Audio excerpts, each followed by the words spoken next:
Barford Tigers. It's a club which was formed on the basis of friendship, trust, loyalty.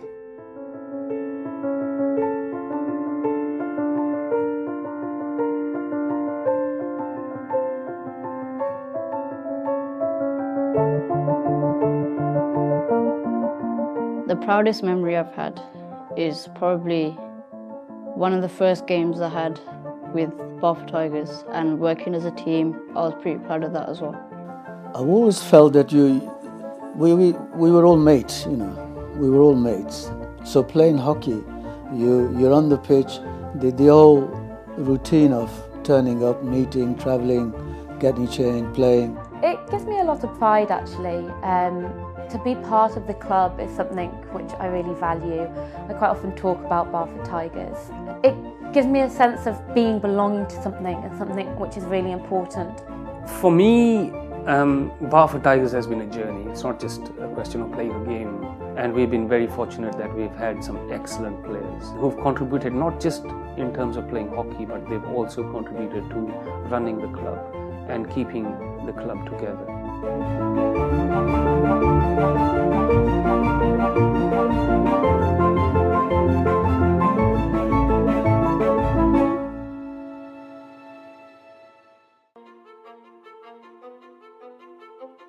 I started playing hockey at school, and by the age of 16 I'd started playing club hockey.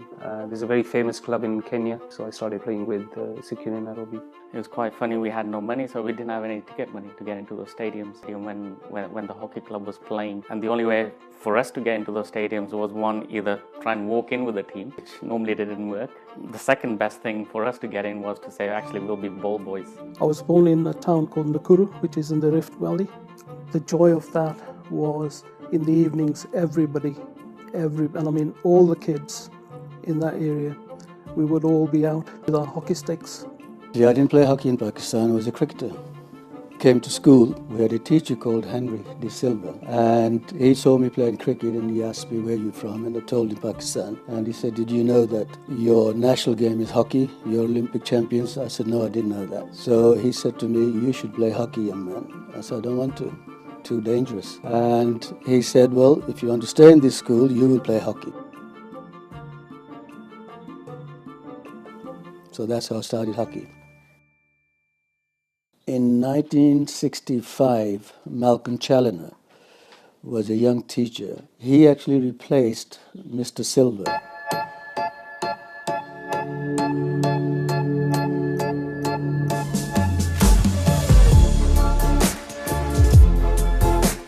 He started the hockey side, the school hockey side, so when he left, I carried on with the school hockey side. And the Birmingham Schoolboys Hockey Association, there were a couple of sort of leading lights amongst the boys. They were talking about continuing to play hockey after they had left school. In 1966, Barford School closed. It then became Stanmore. We had a good team. We got on very well. The Tigers, the Barford boys I'm talking about. So in 1966, Malcolm had a meeting of all the schoolboys and asked them, do you want to form a club? We can form a club, it's not going to be easy. It's up to you boys. I wrote to all the local clubs, the Harborns and King's Heaths and people. But anyway, I got no response at all. So it was in 1966 that the Barford Tigers were formed. And Malcolm said that he'll do it for 1 year. After that, you're on your own, boys. But of course, Malcolm is still with us, very much alive and kicking, and still the president.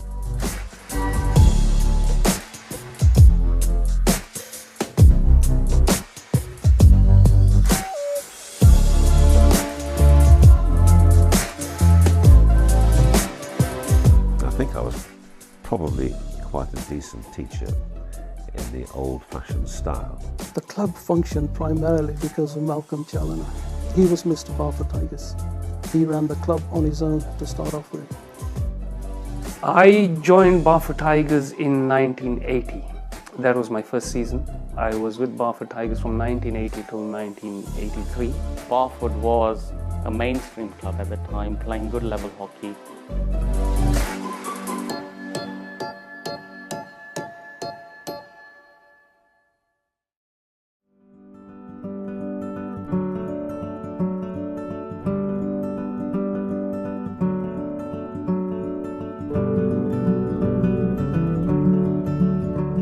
Being a club of the background we were, and limited resources, winning Worcestershire Club Championship was a very proud moment.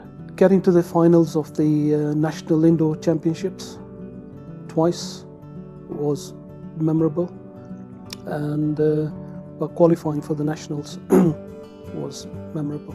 Around, I think it was 85 or 86 is when I got selected for England under 16s. That was the beginning, and the journey was quite long after that. I remember playing the Europeans at 16, we're playing the home countries tournaments at 16. And then, once you achieve that goal, you look at the next stage and you think, well, actually, I want to play for the juniors, I want to play for the England under 21s. And luckily for me, it was, the Junior World Cup was coming up in '89, and that was my aim. And in 1992, we were all part of the Barcelona Olympic squad. So that's where, again, the senior hockey started. From that, I went on to play for England seniors in '93. I got selected for full England, and we were playing in a test series against Germany.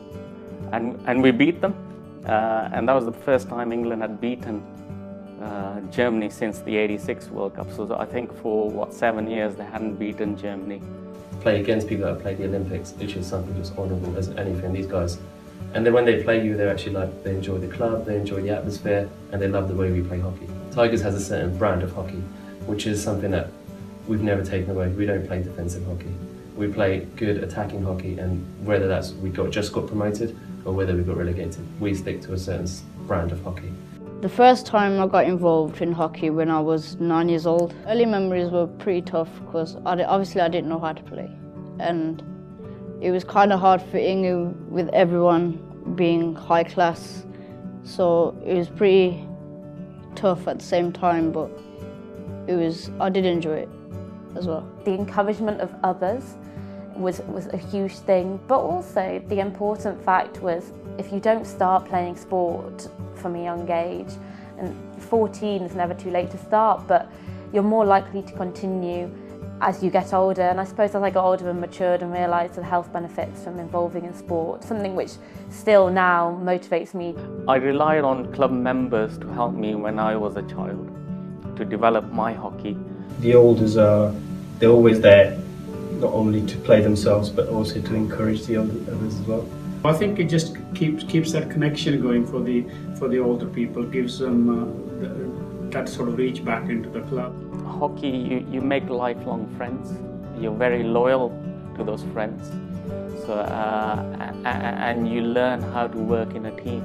Barford Tigers has always been there. The people around me, my friends, know about what's going on, and they always they've always got their arms around you to help you around so you need be.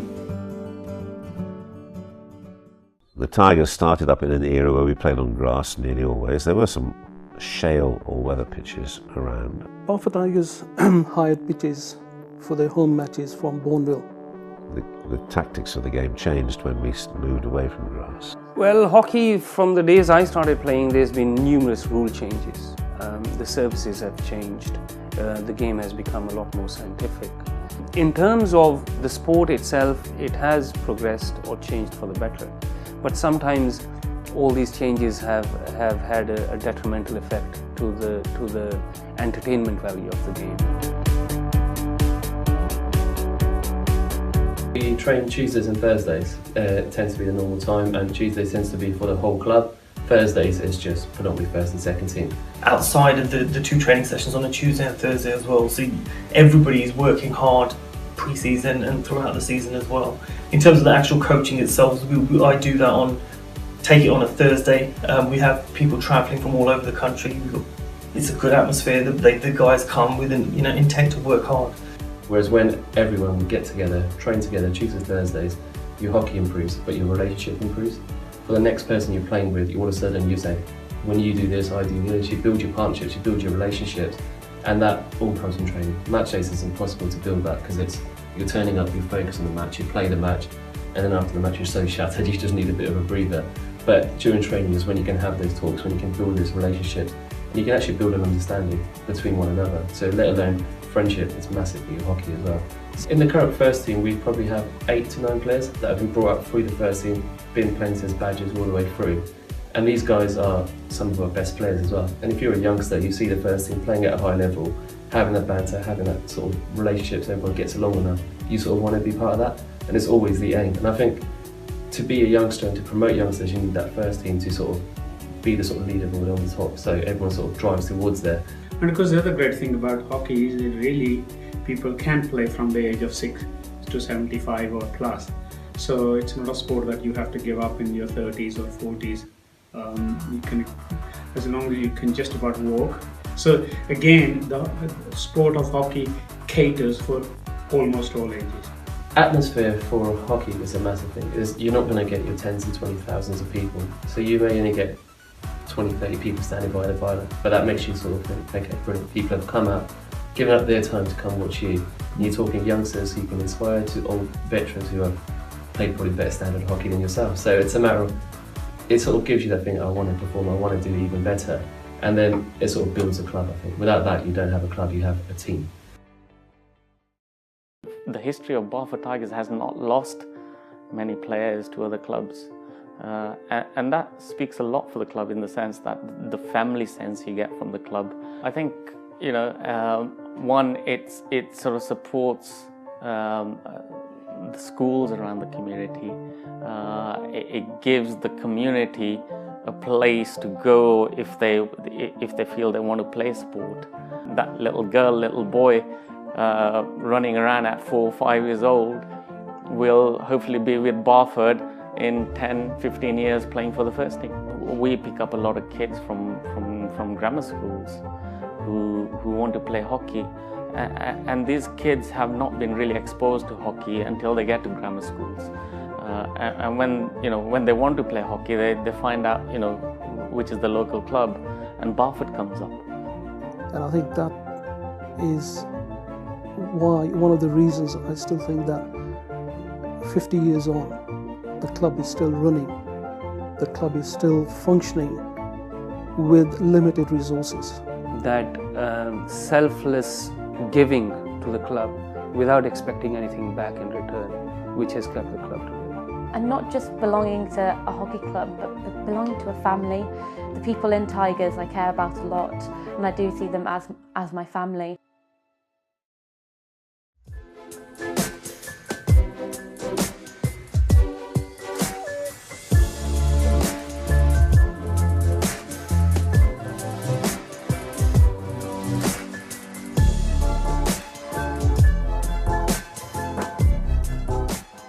Even the human body, the soul needs the human body. In that respect, that's what Barford needs. We have the soul, which is the hockey that we play and so on, but we haven't got the base, which would be our clubhouse. One thing the clubhouse would help is with the youth policy, with the youth development. Obviously, if you have a clubhouse, it brings a lot more sort of cohesive aspects to the game. And also some of our older members who played hockey, they would have something to come back to. So it's a bit like an identity, a landmark that we would need where we could always go back, whether it's after a game on a Saturday or whether it's in 10 years' time when we've given up hockey. So that to me is a big sort of obstacle in the development of the club.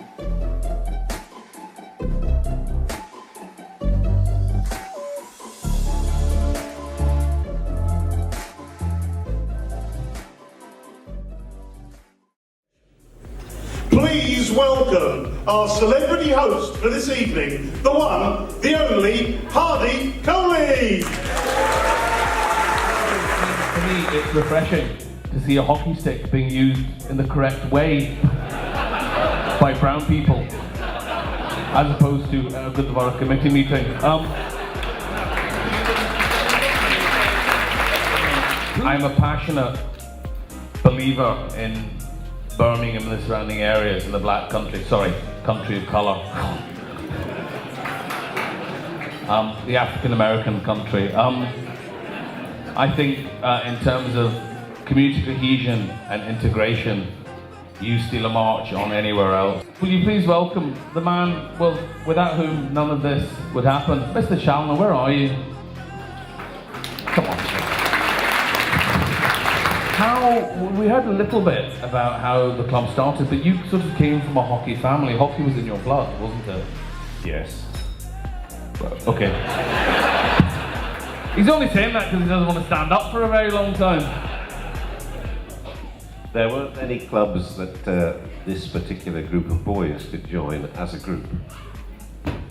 I did write round to all the local clubs and told them that there were a group of boys, Asian boys, who wanted to carry on playing hockey, and I didn't really get any meaningful response, if any. But I mean, looking at the youngsters around, some of them will look on and think, yeah, 50 years of a club, that's impressive. But actually, I think you're perhaps too much of a gentleman to say it. It was a very different age in terms of race and racism 50 years ago.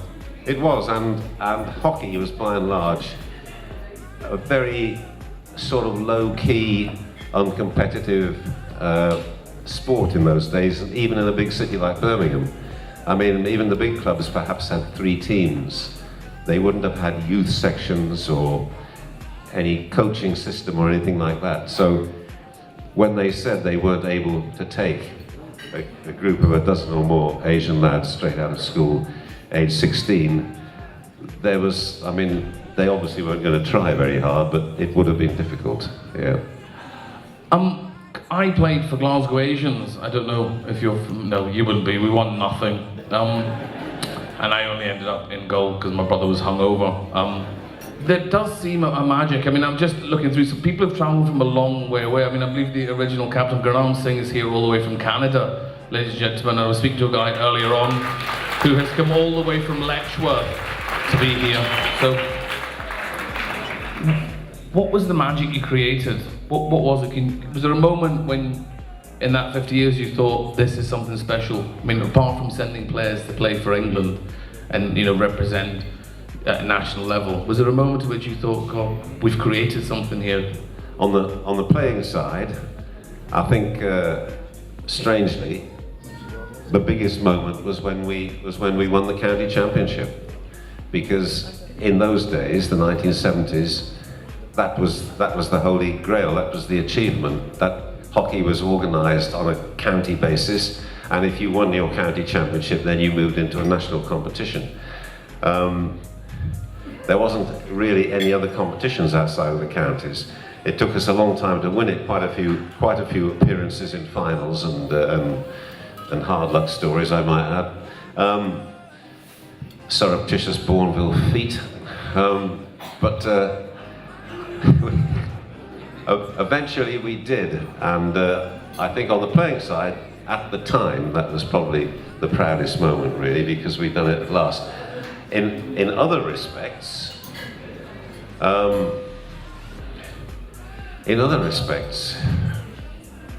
I think I can't quite think of a point in the history that would particularly mark it, but the way in which the Tigers as a club was accepted by the sport in the Midlands generally. And that was down, of course, to the lads and the way they played hockey and everything else about the way that they conducted themselves as a club, or we conducted ourselves as a club.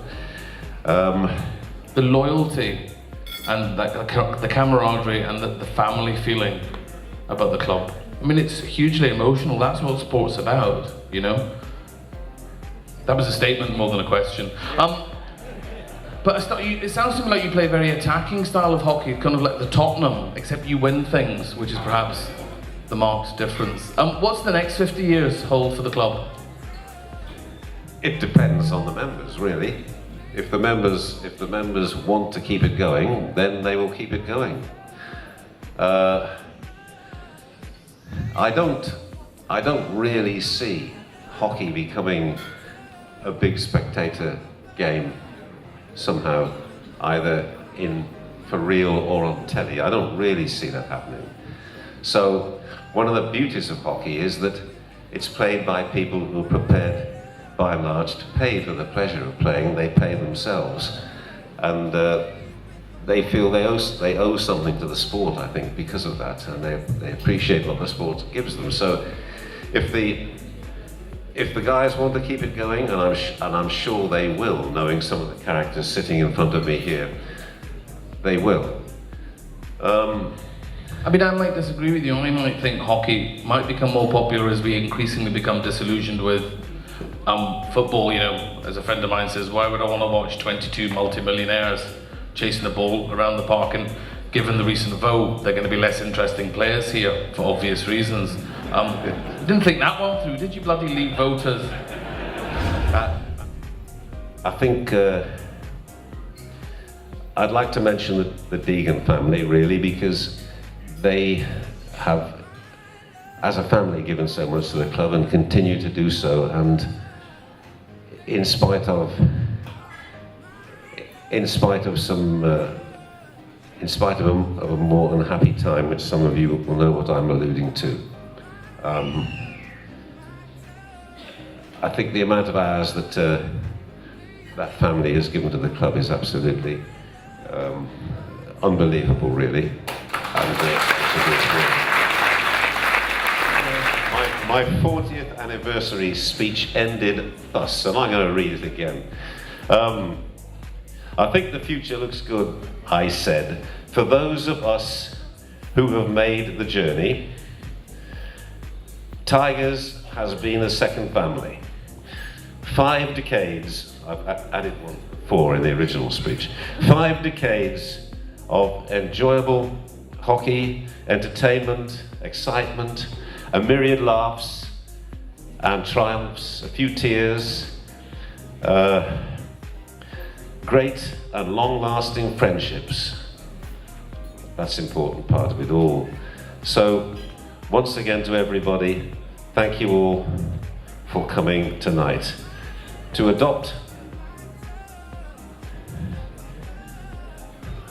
when I read out that long list of people who supported the Tigers, by the way, I told you it was dangerous because you missed things out.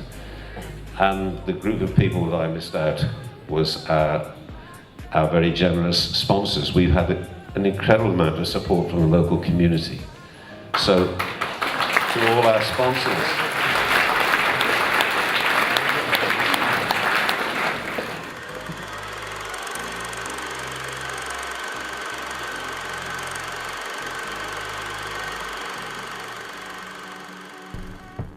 As the Barford Tigers is a young people-led, intergenerational oral history project that is currently being delivered. First of all, we would like to thank everyone who's participated in this event and everyone who's come to the dinner, especially Tarek from the Common Ground Foundation and BritAsia Hotel.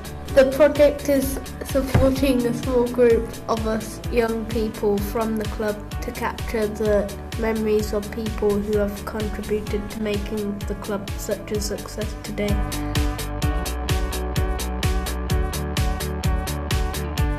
These people have contributed a lot to Barford Tigers, and without them I don't think the club would be here at this stage at 50 years.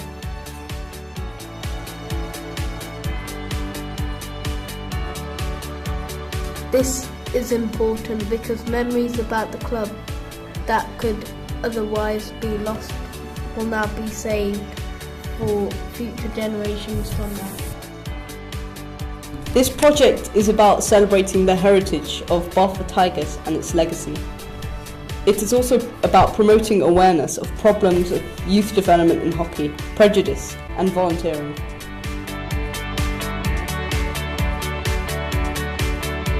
We are also working hard to share our discoveries with the wider public through delivering activities such as the exhibition at today's dinner, a family 50th anniversary match weekend that was recently hosted by the club, and the creation of a range of commemorative items that will include the 50th anniversary shirt. So thank you for listening and hope you enjoy the rest of the evening.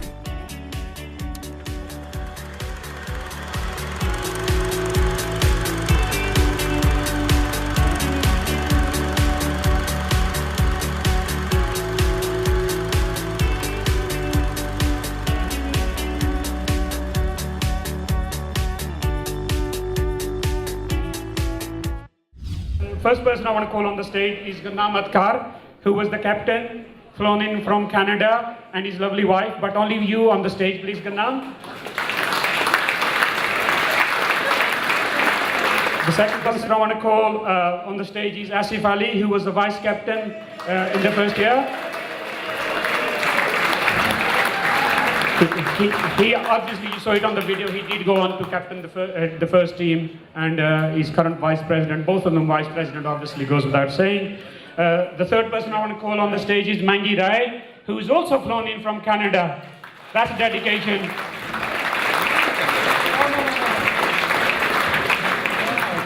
The next person I want to call on the stage is Surjit, also known as Jeeta Khan. Most of you don't even know what his real name is. Believe it or not, he still plays. 50 years later, he's still playing. The next person I want to call on the stage is actually Tari Samra.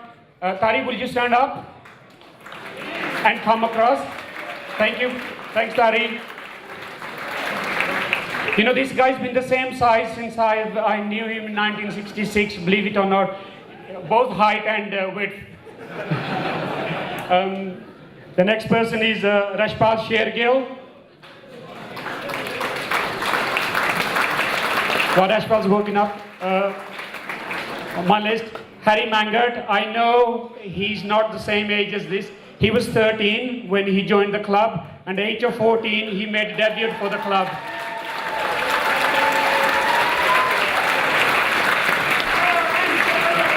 The next person is Harpajan Chahal. We call him Big Harb because we had so many Harbs in the club. Big in the sense he was the eldest of all the Harbies. Next, another loyal servant of Barford Tigers and a founder, Bikar Hare. He's here. Bikar.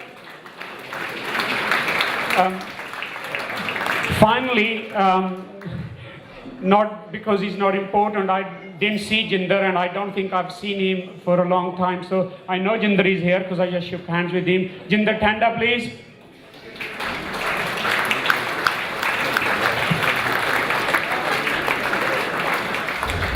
Gumraj Bansal, Gumraj. If you can get through life with a name like Gumraj, you're winning.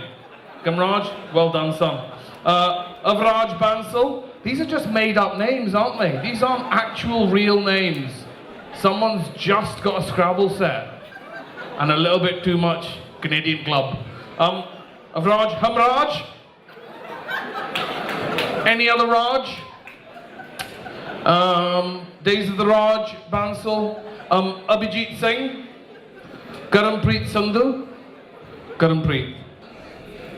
Tariq Khan here. Is Tariq here? Or Tariq? Aya? Listen, round of applause. We've got a Khan in the house. I love his can-do attitude. Take your shirts, boys. And also the Sahota family, because again, you can't have a Sikh gathering without a Sahota involved somewhere. Sahota family are giving each of the children vouchers, but for tax purposes, we can't publicly say what the value of those vouchers is. Ladies and gentlemen, it's inevitable in the passing of time that we will lose players on the way. So we have a short video now just remembering those who are still with us, perhaps in spirit, if not in the human form. Thank you.